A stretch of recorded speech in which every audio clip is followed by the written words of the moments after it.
Example, there's data that suggests early career professionals from a development perspective value being in the office with actual mentors.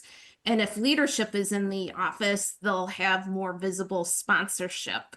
I think when you have hybrid teams, things can get imbalanced and feedback skills can get broken when some people are in the room and some virtually. So I would say you can't underestimate how you need to invest in people's communication skills, their conflict management skills, how to ask for and give timely feedback and not just wait for it from a manager, but with peers. And there's enough written on psychological safety, but that just means everyone's voice is on the table and people don't feel, whether they're online or in the room, that it's not safe to speak up. Welcome to the HR Huddle podcast, presented by Sapient Insights Group, the ultimate resource for all things HR. It's time to get in the huddle.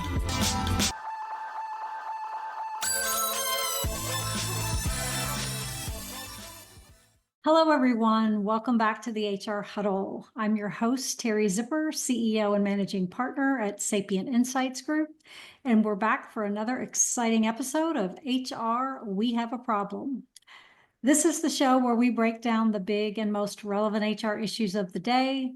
We help you make sense of what they mean for you, and we talk about what you might do about them. I have a bit of a duo today. Joining me is Bob Hanley and Kim Nugent. Bob is an HR executive who has served in leadership roles at places like Abbott Labs, Whirlpool, University of Chicago Medicine over his career. Kim is currently an HR consultant working on client projects at places like Abbott Labs, Cigna, and Microsoft. Welcome, Bob and Kim. Great to have you both. Nice to be here. Thank you. You both have a long and storied career. And for full transparency, Kim and I spent some time together at Mercer a while ago doing comp and talent and going around the Midwest selling technology. So the good old days. The two of you worked together, though, on some competency-based broadbanding project back in the day, Bob, when you were at Abbott. Right. And that was sort of designed to encourage development and mobility. And I think they're still doing some of that stuff today. With development and mobility as the backdrop, I'd love to get into how the future of careers is evolving, what organizations need to be doing, and what tools they need to enhance to improve the employee experience and, make sure they're acquiring the best talent. Does that sound like a good plan to you? Sure, absolutely. Then let's get into the huddle. Let's start by getting in the Wayback Machine for a minute, because I think this is relevant for how we got here, and we've had some conversations around this. I mentioned, Bob, in the opening that you and Kim worked on a project together when you were at Abbott that was really designed to encourage development and mobility, which we all know are key today. Tell us a little bit more about the program and what you learned. I think it's always good to get a little bit of a history lesson. Some of the lessons are still valid. Others might be a cautionary tale of what not to do, right? Sure. Yeah, absolutely.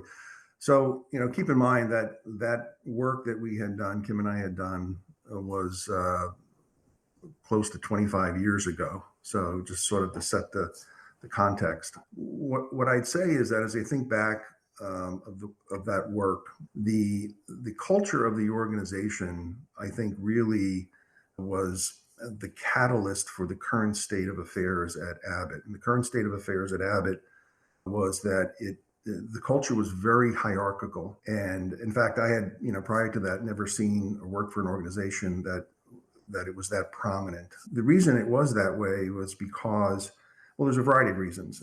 Certainly the CEO had a certain mindset in terms of culture and employees and so forth. But the pay structure that was developed over the years there really created this culture. And it did so by attaching everything you could possibly think of to pay structures, to grades. And so there was a huge emphasis on status and grades in that organization. And mobility and career development was one way. It was vertical, and it was anything you needed to do to get to that next grade, because that next grade afforded you greater base salary, greater incentive opportunity, greater equity, and greater, more attractive parking, if you can imagine. And you were invited to certain meetings, and if you were in certain grades, you weren't invited to certain business review meetings and so forth. So there was a lot of emphasis on that structure, and the employees were sort of retrofitted into that structure. So that caused, the only movement really that took place was movement that would afford you any one of those incentives. And so we knew that if we wanted to begin to encourage people to develop themselves with the right competencies that were right for them, but equally as important, right for the organization, we needed to remove those barriers. We needed to remove that structure and work outside of a completely different structure and get the employees to trust us that we could move vertically, we could move horizontally, and still gain that competency and gain increased pay or increased incentives. So it wasn't solely dependent on that structure. So that was sort of the mantra. That was the mission to achieve. And we started in piloting this in, of all places, the Human Resources Group, where we were faced with a lot of resistance in our own organization. But as we began to utilize what we developed, and people began to trust what we were doing, and see people that would move, laterally, and what would appear to be a lower grade position under the old system, and get a raise and get an increase for spending time in there to sort of round out their background and experiences, people began to become believers. And so as I look back, 25 years ago, that work was pretty ahead of its time when we did that work. Because as we see now, a lot of flexibility in pay architectures exist, and people are moving, diagonally, horizontally, vertically, and so forth. So I don't know, Kim, if you have other things that you would add, that would be great.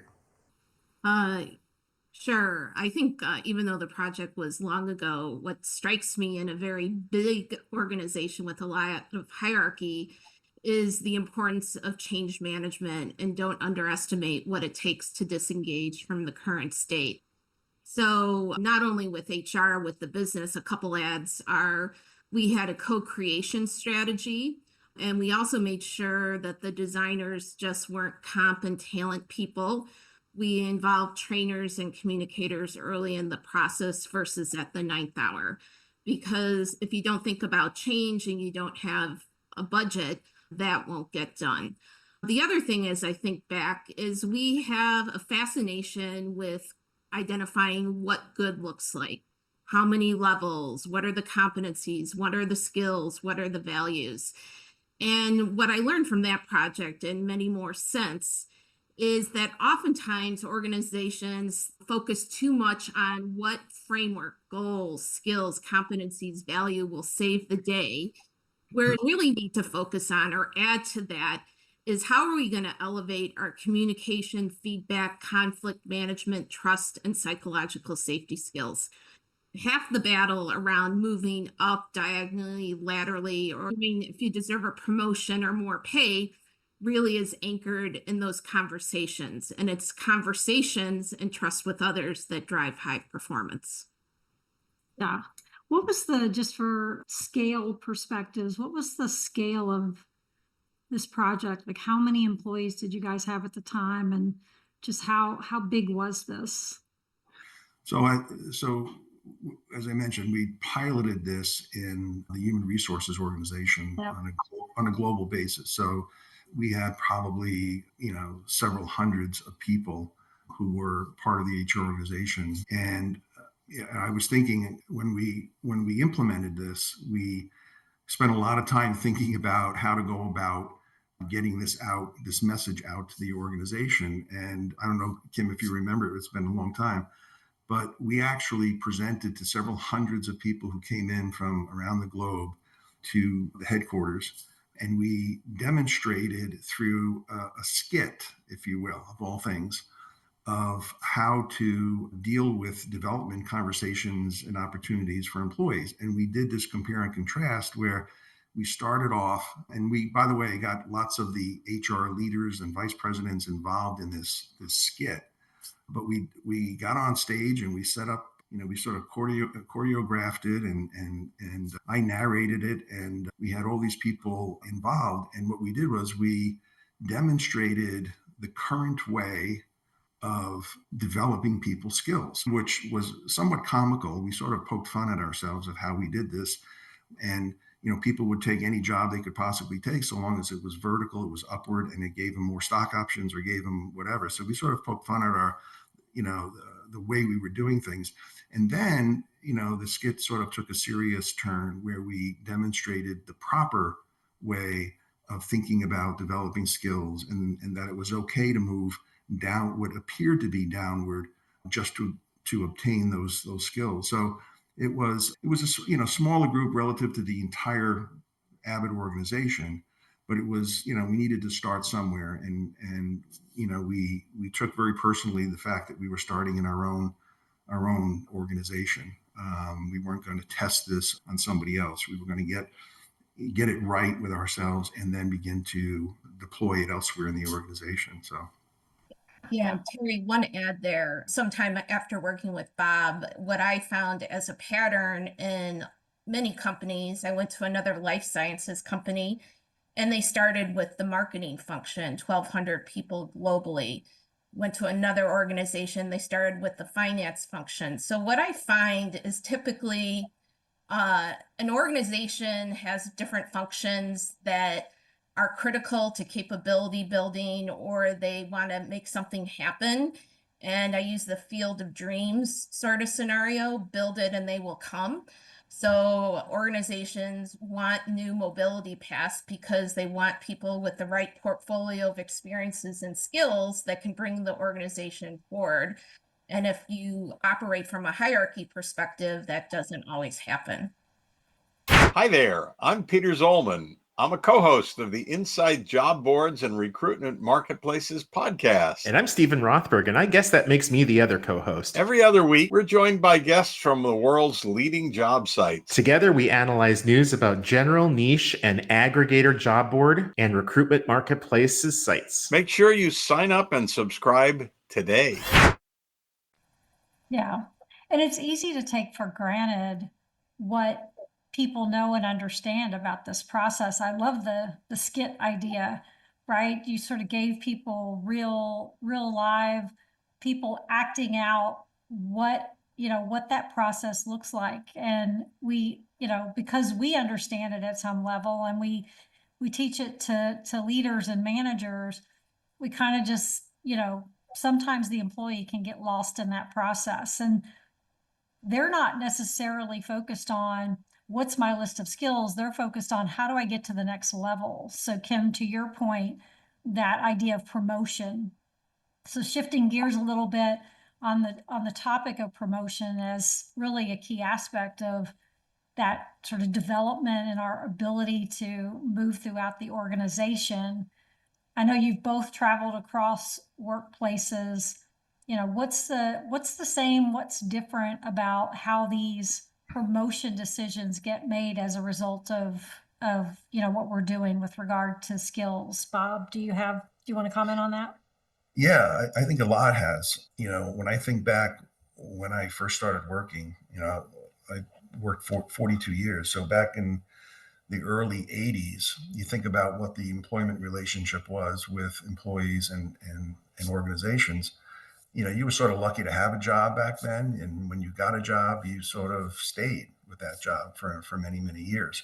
Yeah. And it wasn't until, and that was very popular, and that was very attractive for someone to say, I spent 30 years with a particular organization. And I think, as you move through the decade, a lot of that changed. And I think people who, the loyalty sort of shifted, and people who were marketable and mobile geographically looked at opportunities. And then that whole employment relationship changed in a way that it became very popular and very valued for someone who had worked for a number of different companies, who had seen different ways of doing things. And that became an asset for folks. So that was sort of the evolution. But, there's, with respect to promotions, I think in the past, promotions were often based on tenure and loyalty to the company. Today it's much more focused on performance and skills and results than just time served. Companies today are using analytics, I think, much more, and performance metrics to assess employees, and they're sort of reducing the reliance on subjective opinions about so and so should be promoted. It's time for that person. A lot of the soft skills are becoming much more important today. Things like emotional intelligence and adaptability, those kinds of things. You see much more of that today. Vertical moves only is something of the past. And again, we thought about this 25 years ago at Abbott. Now it's not so unusual to see lateral moves of people to gain skills and increase their pay.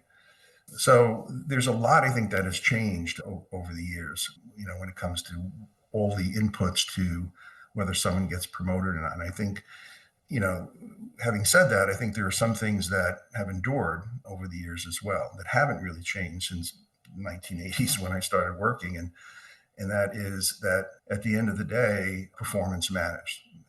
It's all about performance, and relationship and influence matters. And I think leadership skills also are timeless in terms of the ability to lead people, the ability to inspire people, to drive change in an organization. Those are some of the things that have been constant as I look back on my career for 42 years. That has always been the case. So I think, those are some of the things of, as a look back over time, the things that have really changed for me. Yeah. Kim, how are managers and technologies supporting this or making it harder?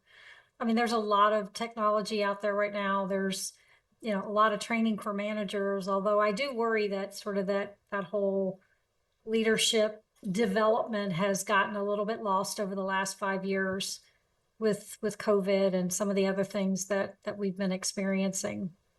Yeah, a couple of thoughts on the topic of promotions, technology, and manager development. The first thing I want to bring up is we have better HRS technology and the ability to do modeling and workforce analytics.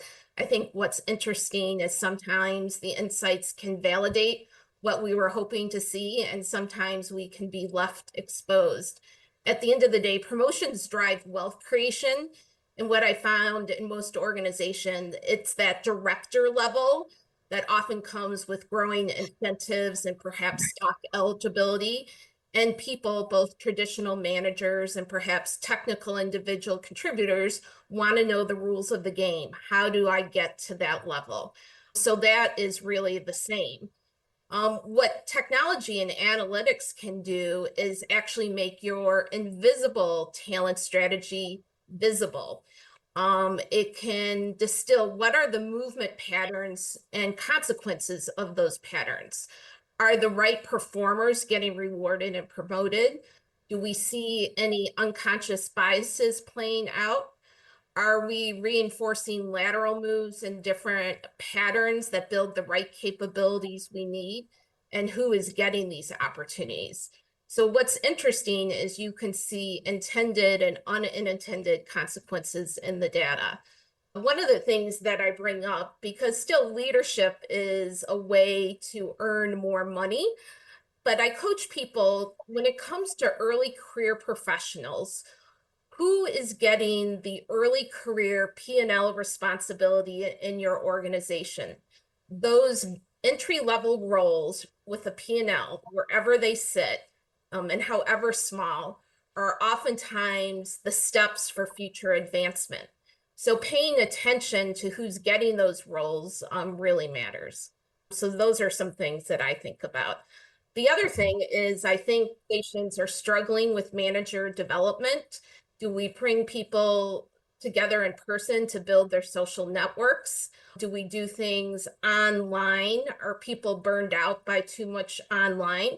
So I think the basics still matter around manager and leadership development, but it's been getting sort of uncanny with how do we actually design an experience that people will engage in to actually work on those leadership skills. Yeah, I think that's a really good point. And, some of this just can't be done over the phone or over Zoom, right? There's always a point at which people need to come together and spend some time together to not just learn, but to learn about each other and to have a good rapport and working relationship. I mean, that's been my experience. And some of us take that for granted because we had it in our early careers. And, some people have not ever been in an office. I've got an employee right now who she's never worked in an office. She's always worked remote. And she's not even 30 yet, right? So she doesn't have that experience. So it's not clear what the gap might be, and maybe there's none. We do come together as a team, so she's had an opportunity to be with us. But I think it's an interesting, it'll be something interesting to look back at and to look at the data from the time when we were really almost 100% working remotely, and to see what's changed and what's different. I think the biggest thing is instead of saying either or thinking, it's both and thinking. Yeah. So it's not one or the other. I talked to an engineer for a large aerospace company who actually got moved in to owning succession planning and leadership development. And again, started his career at a certain point in time.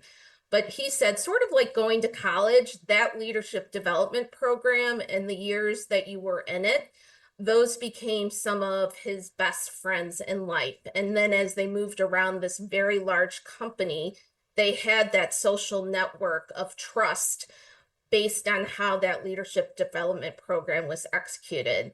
And whether virtual or in person or both, I think the important thing is how are we building relationships of trust and building our social networks in this new world of work? Yeah, really good point. So I know skills is still one of the hottest topics we have right now. And with that being the currency for career development and promotion, as well as workforce planning, right? That's a huge challenge right now. What are we seeing? What's the good, the bad, and the ugly there, right? Like what if I'm a leader who's trying to start focusing on a skills based project, what advice would you give me? So I was going to jump in here first. Bob and I actually presented back at World at Work, and our presentation was titled The Good, the Bad, and the Ugly of Broadbands and Competency-Based Pay. But if we bring that to present day, I'll start with the ugly. The ugly or the challenge is most people just want really simple answers on what I need to do to develop and advance. And we've created super cool technologies and products that have been curated on huge skill taxonomies. Like everything is at our fingertips. Coursera has tagged 900 skills to its courses. LinkedIn has identified 40,000, perhaps allowing 50 on one's profile. But what I feel is missing is the human element. Skills and competencies come together to create high performance. And we still struggle as managers and leaders. How do we provide feedback on the critical few things? How do we provide work experiences structured around these areas? The other thing that's sort of ugly, I think, is people's nervous systems are tired of navigating too many virtual meetings and bites of information. And they're really hungry for these in-person experiences, but they're too tired to attend.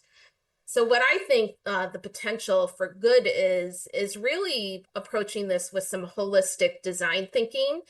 What are we going to do to bring focus? How are we going to empower people to focus on the right things? How are we advocating and sponsoring others who don't look like us? Who's getting the opportunities? And if we do formal learning, what's the balance of synchronous, asynchronous, and when should it be in person? So those are some of the things I'm thinking about. Bob, how about you? Yeah, so I certainly agree with all that. I think the other thing that comes to mind in terms of establishing career paths and career progression, you know, let's not forget today that what younger generations want is the ability to, in many ways, do that for themselves. They want to be able to, create their path forward within an organization. And I think organizations that figure out and solve for how to do that, how to bring them into not a predetermined career path, but something that resonates with them, I think is important. And that goes to how flexible your architecture is and how flexible your management is. I think you mentioned remote work and all of that. I think the irony that I see at times is that many of the CEOs of organizations today who demand return to office are different generations. They're from a different generation trying to get yet another different generation to abide by something in many ways doesn't sync up with them. It's not something that they're attracted to. And so there's got to be some give. Otherwise, it becomes a mandate and people are against their will having to get in the car and do their 50-mile commute or 50-minute commute, whatever. And that's where the rub is. And so, but I think the whole remote thing, a hybrid thing is it's sort of something that really interests me. And I spent a lot of time reading and looking for those research studies that prove a lot of the claims around increased productivity and collaboration and so forth. I haven't seen anything yet that's really compelling and very convincing, but I do know that a lion's share of the workforces and companies are really continue to embrace both hybrid and remote. So I think companies that don't mandate it will last longer, will keep their top talent, rather than lose the people that they need like other companies might. So. Yeah, and I would add to that we're living through this experiment right now. For example, there's data that suggests early career professionals from a development perspective value being in the office with actual mentors. And if leadership is in the office, they'll have more visible sponsorship. I think when you have hybrid teams, things can get imbalanced and feedback skills can get broken when some people are in the room and some virtually. So I would say you can't underestimate how you need to invest in people's communication skills, their conflict management skills, how to ask for and give timely feedback and not just wait for it from a manager, but with peers. And there's enough written on psychological safety, but that just means everyone's voice is on the table and people don't feel, whether they're online or in the room, that it's not safe to speak up. I know, Bob, you've journeyed a lot around compensation, and there are a lot of business and HR executives kicking the tires today on a skill project, or they might call it a new job career architecture project in 2025. And to do that project well, you need comp people, you need talent people, you need technology. What would you advise from your leadership perspective to someone considering this type of project today? What's really critical? Yeah, so I spent a high percentage of my career, many years, in compensation. So I have over the years seen a variety of different career structures, and I absolutely, hands down, believe that those career structures that are built to develop competencies, pay people competitively, et cetera, are not rigid programs or architectures, but rather those that have the greatest flexibility. You and I have talked over the years that HR, you look at just the function of HR and how it's evolved over the years. HR many years ago had lots of power. They had a lot of authority, a lot of power, and lots of rules. And at some point along my journey, that changed. And it was the business, I think, that pushed and forced that change to happen. And I think HR professionals who fought it are really no longer relevant. And those that understood the importance of partnering with business, not dictating to business, and working together as partners to really solve some of their issues were the most successful. So I think that was sort of the beginning of flexibility. And so I think architectures that are built today, anyone who wants to do that kind of work has to know that flexibility is king. And a flexible structure, in my view, is really critical for an organization to stay competitive, for them to attract top talent, to be able to evolve their workforce. My last role with University of Chicago Medicine, I can sit here and tell you that we never lost talent that we didn't want to lose. Never. We did what we needed to do to bring the best and brightest folks to our organization. And so we weren't constrained by rules and regulations and so forth. And so we found ways to solve for that. But employees, I think, especially younger generations, they want roles that offer diverse experiences. They want mobility. They want work-life balance, right? We all know that. They want flexible design that allows, again, for them to have input to their career paths. The traditional ladders that were set up years ago are really not necessarily attractive to people, vertical. The younger generation, I think, wants the ability to move in different directions and build their career. And again, that was really the genesis of a lot of the work we did at Abbott. So I think, flexibility for me is something that I learned, midway through my career when things changed pretty dramatically. And I think it serves the organization well, it serves the leaders well, it serves the employees well in terms of it really puts the focus on doing what's right for both the organization and for the employee. Yeah, I think, Kim, you made a good point earlier about these structures that people don't want them to be predetermined. And, I think about a lot of this younger generation coming into the workforce. They want to try a lot of different things, right? They're not necessarily coming in and starting out, I'm a junior accountant and I want to be a senior accountant. And then I want to be the head of accounting.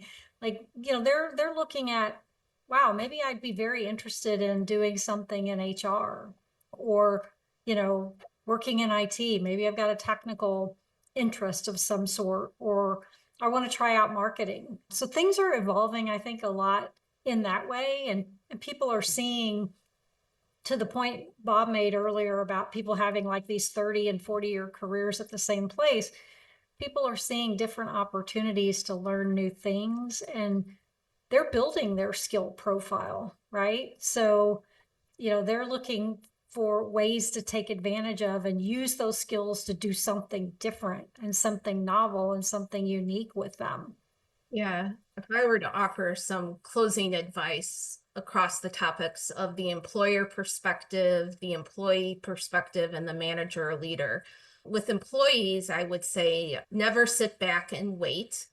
And it's about creating the portfolio of experiences and technical knowledge and behaviors that make you more valuable in the organization. So you and I were on the road with technology products when they are very young. And then you work on your first M&A project, or you negotiate some big vendor contracts. Those are experiences that make you valuable. From a manager leader perspective, you need to get really good at feedback. And the same principles always apply. Can you catch people doing things right? Can you provide constructive feedback? And as a leader, do you have courage to ask for feedback? In fact, we talk a lot about learning and development. That's where Bob and I started with the Abbott story. And growth-minded leaders and employees are okay asking for feedback and open to constructive news and bad news.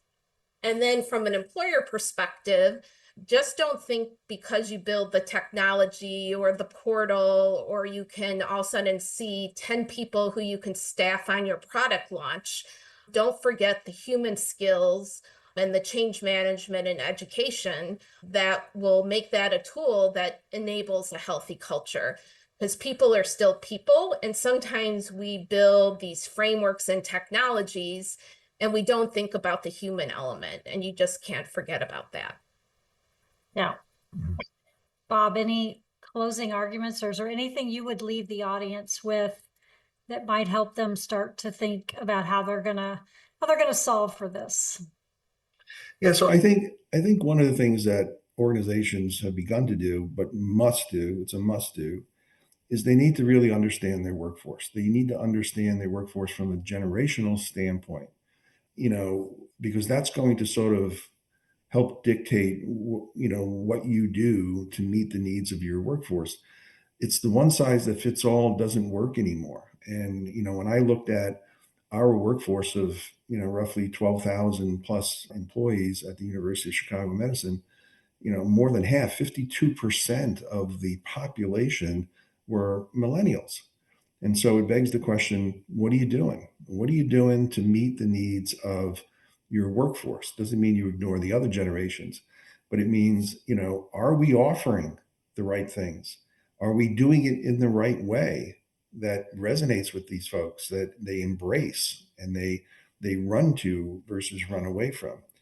And so, there's a lot out there that's written about the various generations and what they want. I think it's imperative that organizations don't go business as usual, that they really spend time to understand what's important to the people that they're hiring if they want them to be there. And the other thing that really, is important for organizations to know is that doing that work in terms of generations is a differentiator today for organizations. It makes, organizations stand out when they develop their value proposition about what is it like to work here, and how do we acknowledge the various generations and what their needs and wants are. I think that's really, really important. And I think the people, or rather the organizations that do it and do it well, are going to be the leaders and the ones that are going to win, at the end of the day. So. Yeah. What I would add to that for leaders is, look for skills that are outside the scope of what your staff might be expected to have based on the job that they're currently doing, right? Right. It's to some extent incumbent upon the leader to be looking for better ways to deploy those skills.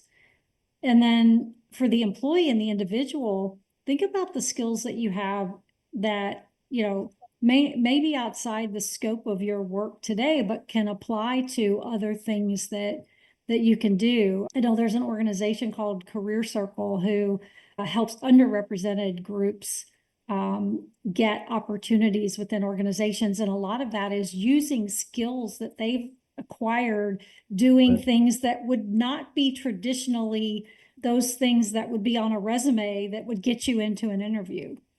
But Yep. they've got the same skills and they've acquired those skills and they can apply to, to these jobs. So I think we're being asked to do that more. And I think the next generation is expecting us to look at, all of their skills profile and not just the ones that they got doing the job that they're in right now. So it's going to be an interesting world.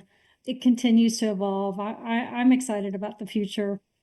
What about you guys? Yeah, I think what employees should remember as well, that the importance of developing their skill set sort of serves as a security for them, a protection for them, because as they inevitably throughout their career one day will be laid off, I think there's data that would strongly indicate that those that have more skills, who are more developed perhaps than others, land jobs quicker. And so I think it behooves the employee to take it very seriously to develop those skills, whether they're specific skills for a particular job, or, as you said, other things that are just parts of what they've experienced in life and have developed skills as a result.